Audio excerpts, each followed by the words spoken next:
स्वागत है आपका एक और बार विज्ञान पॉइंट पे। पिछले वीडियो में हमने डिस्कस किया था कि किस तरीके से टॉक्सिक पॉलिटिक्स ये नेता खेलते हैं और किस तरीके से इंडिया की प्रोग्रेस को नीचे भेजते हैं, किस तरीके से ये पैसे बांटते हैं पब्लिक में, पब्लिक को ये टेम्पररी विश्वास दिलाते हैं कि हम कितने अच्छे हैं, हम कितनी शहर की हो या फिर देश की हो, कितनी पर्टिकुलरली प्रोग्रेस करेंगे, ऐसा ये बताते हैं।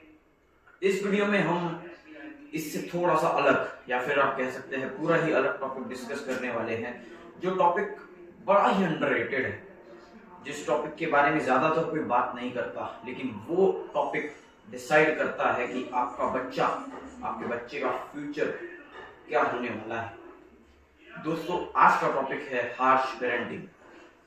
हार्श पेरेंटिंग अमूमन एक ऐसा मुद्दा होता है जिस मुद्दे को अगर आप देखो तो वो लगता है कि ये बड़ा ही नाकाम नाचीज मुद्दा है, लेकिन ये मुद्दा बड़ा ही इम्पोर्टेंट मुद्दा है। अक्सर कोई इसकी बात नहीं करता। बच्चों को मारना, पीटना ये नॉर्मल है। काफी सारे पेरेंट्स इसे करते हैं। उन्हें लगता है कि हमारा जो बच्चा है, अगर हम उसके साथ सख्ती से पेश आएंगे तो वो हमारे कंट्रोल में रहेगा, हमारे कंट्रोल से बाहर नहीं जाएगा और हम उसे अर्न कर सकेंगे, उसे कंट्रोल कर सकेंगे। इस वजह से वो बच्चे के ऊपर हार्श पेरेंटिंग करते हैं, जैसे कि मारना, डांटना, और होता है, वो वर्क करता है। आपका बच्चा आपकी सुनता है, आपसे डरता है, लेकिन इसके इफेक्ट्स, इसके परिणाम क्या होते हैं, ये उन पेरेंट्स को आगे चल के पता लगता है। और इसी की चर्चा हम आज की वीडियो में करने वाले हैं। तो चलिए शुरू करते हैं। इसकी शुरुआत हम एक एग्जांपल से करते हैं। एक आपका ही प्रैक्टिकल एग्जांपल लेते हैं, मेरा आपका एक नॉर्मल जीवन में। आपने कभी ये नोटिस किया है, आप सब तो स्कूल गए होंगे कभी ना कभी, या फिर जा रहे होंगे अगर आप एक किड हो तो दोस्तों, जब आप स्कूल में जाते हो, कोई स्ट्रिक्ट टीचर होता है। हालांकि अभी नियम निकल आए हैं, अगर आपको पता है, नहीं पता तो मैं बता देता हूँ कि अभी ऐसे नियम है कि बच्चों को स्कूल में अगर मारा गया तो उस टीचर पे कार्रवाई हो सकती है, वो अलग है। लेकिन जब आप स्कूल में जाते हो तो उस नियम पे आपके एक कोई स्ट्रिक्ट सर होते हैं या फिर आपके कोई स्ट्रिक्ट टीचर होती है, वो आपको बोलते हैं कि है तुम लोग क्या, तुम तो अभी की सेल का माल हो, ऐसा आपको मजाक उड़ाते हैं। या फिर आप कमजोर बताते हैं कि हमारे वक्त पे तो हमारे जो टीचर्स होते थे वो हमें बड़ा मारते थे, ऐसे हाथ रखते और फिर ऐसे मारते थे। तो दोस्तों, क्या आप इससे रिलेट कर पा रहे हैं, क्या आप समझ पा रहे हैं जो उनके टीचर्स ने या फिर जो उनके माँ बाप ने उनके साथ किया उस वक्त। और ये याद रखिएगा, अगर कोई भी टीचर आपका हो, कोई भी टीचर या सर जो आपको ऐसे टॉर्चर करता हो या फिर आपको मारता हो, तो आप उसके खिलाफ खुद जाके पुलिस कंप्लेंट भी कर सकते हैं। यहाँ पे मैं टीचर्स को ब्लेम नहीं कर रहा, सभी टीचर वैसे नहीं होते, लेकिन अगर किसी बच्चे को बुली किया जाता हो बाय द टीचर तो आप कर सकते हैं। लेकिन ये चीज आप रिलेट कर पा रहे होंगे कि जब आपके जो टीचर्स है उनके साथ ये होता है, फिर वो आपके साथ करते हैं और वही होता रहता है। ये जो साइकिल है ये चलती ही रहती है और इसका ही इफेक्ट हमें बच्चों पे देखने को मिलता है। और जो टीचर्स आपके साथ सख्ती से बर्ताव करते हैं, उनके साथ भी कभी ना कभी हार्श पेरेंटिंग हुई होगी, ये आप ध्यान में रख के ही चलना। तो ये जो है ये होता है एक एग्जाम्पली एक्सप्लेन। बट अब आपको ये आर्टिकल देखो जिसमें ये बताया जा रहा है, गूगल एब्स्ट्रैक्ट है, अगर आप चाहो तो ये दोस्तों, मैं आपको सच बताऊं तो ये मेरा भी काम नहीं है। आप खुद अगर चाहो तो खुद भी आप गूगल पे सर्च कर सकते हो। इफेक्ट, अगर आपने सीधा इफेक्ट्स ऑफ हार्श पेरेंटिंग भी गूगल पे सर्च किया, फिर किसी भी मुद्दे पे आपको हो तो आप गूगल पे सर्च करके वहां पे जाके देख सकते हो। सारे जो आर्टिकल्स है, सारे जो भी लिखा हुआ है हार्श पेरेंटिंग के इफेक्ट से क्या खतरा है, वो आपको मिल जाएगा। तो आप ये आर्टिकल देख सकते हो, जिससे आपको ये समझ में आएगा। और जिसमें ये कहा गया है किशोर अवस्था इसे मराठी में कहते हैं, इसे कहते हैं एडोलसेंस इंग्लिश में। किशोर अवस्था मतलब जो 12 to 13 या फिर 12 to 14 की एज में होती है, उसे कहते हैं किशोर अवस्था। उस एज में अगर बच्चों के साथ हार्श पेरेंटिंग होती है तो उस एज में उनके ऊपर बहुत से तनाव देखने को मिलते हैं। अगर आप चाहो तो वीडियो को पॉज करके पढ़ भी सकते हो। बहुत से तनाव देखने को मिलते हैं, जैसे कि डिप्रेशन आना, स्ट्रेस आना, मेंटली हरास होना, एग्जॉस्ट होना, ऐसे भी प्रॉब्लम्स आते हैं। और दोस्तों ये तो नहीं, ये प्रोसेस आगे बढ़ के इतनी हार्श हो जाती है कि आप सोच भी नहीं सकते। बहुत ही हार्श हो जाती है ये प्रोसेस कि आपका जो बच्चा है वो क्रिमिनल बनने में उतर आ सकता है। और दूसरी बात ये कि आप ये एक और आर्टिकल देखिए, और ये तो आपको मिल भी जाएगा, अगर आप ये वो भी मिलेगा और ये भी मिलेगा आपको गूगल पे, आप सर्च कीजिएगा कि ब्राजील में 4221 बच्चों के ऊपर ये टेस्ट किया गया।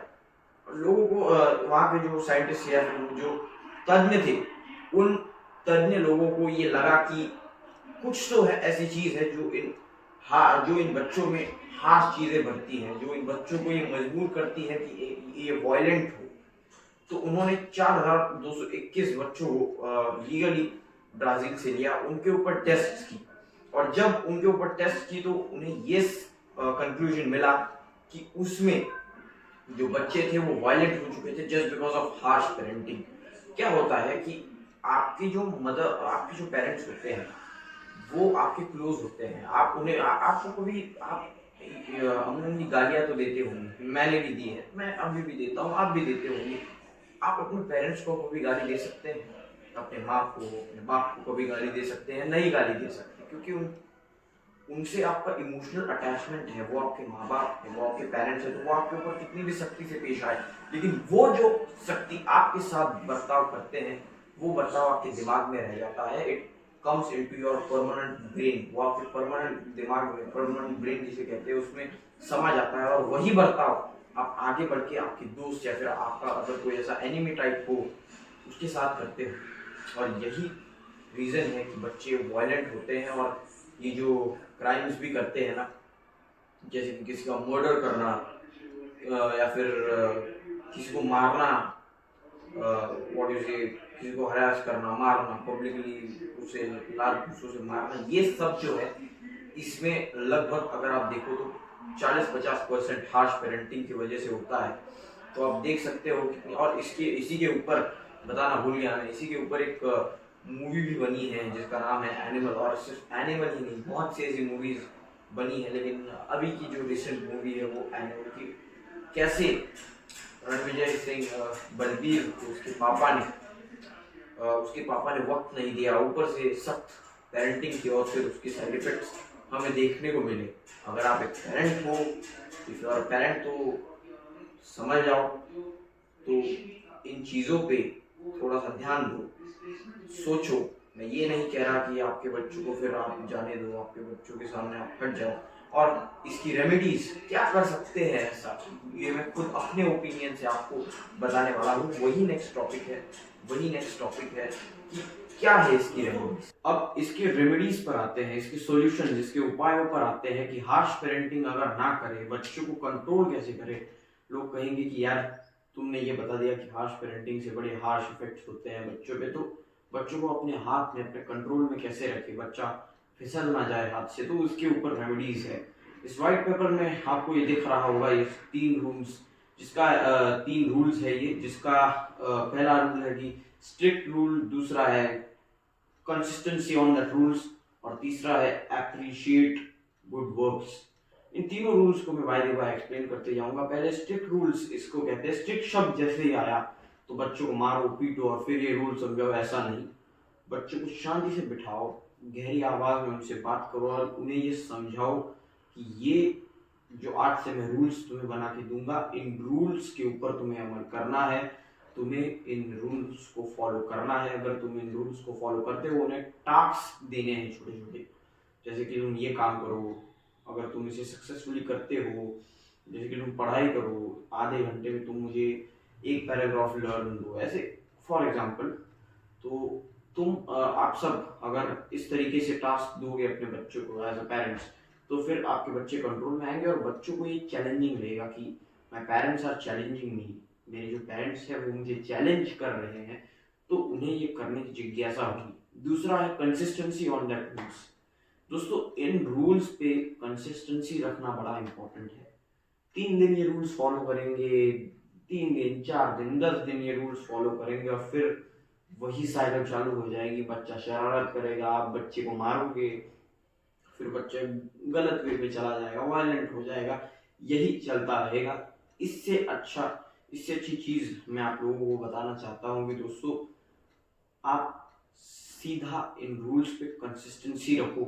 इन रूल्स को सिर्फ एक दो महीने के लिए रखें, नहीं, जब तक आपका बच्चा आपके पास है। जैसे कि कुछ पेरेंट्स जो होते हैं वो बच्चे के एजुकेशन के लिए उसे बाहर भेज देते हैं पढ़ने को, जब तक वो आपके पास है तब तक तो आपको उसे रखना है। और अगर आप कंसिस्टेंसी रखोगे इन रूल्स में, तो मैं गारंटी देता हूँ कुछ समय बाद, एक दो महीने बाद बच्चे की हैबिट बन जाएगी वो, और नॉट इवन बच्चे की, आपकी भी वो हैबिट बन जाएगी, वो आदत बन जाएगी कि बच्चों को मैं रूल्स दूंगा, फिर बच्चा वो रूल्स को फॉलो करेगा, उसकी आदत बन जाएगी, उसके लिए चैलेंजेस हो जाएंगे।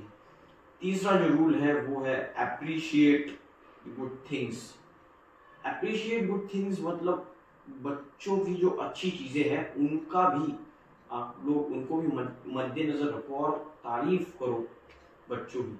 हर वक्त बच्चों की मिस्टेक्स निकालना, मुझे याद आता है थैंक गॉड जो फिल्म है उसमें एक सीन है कि एक अजय देवगन जो उसमें यमराज का रोल अदा कर रहे हैं, और सिद्धार्थ कौन है वो Siddharth actor, I don't know his name, but तो वो अजय देवगन बताता है कि व्हाइट बोर्ड वो लाता है और उस पर ब्लैक डॉट डालता है। तो वो सिद्धार्थ को कहता है कि नोटिस करो इस बोर्ड में क्या है। सिद्धार्थ कहता है कि ब्लैक डॉट है। तो फिर अजय सर का वो जो सीन था वो मुझे बड़ा पसंद आया। वो कहते हैं कि तुमने ये बोर्ड इतना वाइट है, पूरा वाइट है, सिर्फ उस पे एक ब्लैक डॉट है, उसके ऊपर तुमने वॉर किया, क्यों किया? वही मैं आपसे कहना चाह रहा हूँ कि बच्चे अगर 100 अच्छी चीजें करें और सिर्फ एक गलत चीज कर दे, हाँ अगर वो गलती पे गलती कर रहे हैं, आपका डांटना फर्ज है, लेकिन सिर्फ 100 अच्छी चीजें करे और एक गलती करे और उस गलती को पकड़ के बैठ जाना, इससे बच्चे का मोरल डाउन होता है, ये आपको समझना चाहिए। और इसीलिए बच्चों की जो अच्छी चीजें हैं उनको अप्रिशिएट करो। और इसी के ऊपर हमारा नेक्स्ट पॉइंट है जो है इमोशनल कंट्रोल ऑन चाइल्ड्स, या फिर इमोशनल कनेक्शंस भी आप उसे कह सकते हो। अगर आप अपने बच्चे से इमोशनल कनेक्शंस अच्छे रखोगे, उससे इमोशनली जो है कनेक्ट होगे, तो फिर आपका बच्चा कहीं ना कहीं आपको रिस्पेक्ट देगा।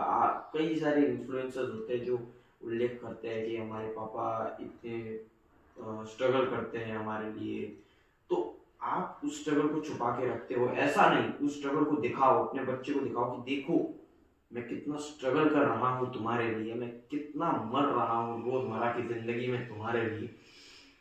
जब आपका बच्चा वो दिखेगा तो वो आपसे इमोशनली कनेक्ट कर पाएगा, उसके लिए एक जगह बनेगी आपकी अपने हार्ट में, और वो सोचेगा कि मेरे पापा मेरे लिए इतना सब कुछ कर रहे हैं, तो मैं उनके लिए अच्छी वे पे क्यों ना जाऊं। और उसी तरीके से वो आपको फॉलो करने लगेगा, आपकी तरह पढ़ाई हो या फिर किसी भी चीज़ हो उसमें वो इंटरेस्ट देने लगेगा।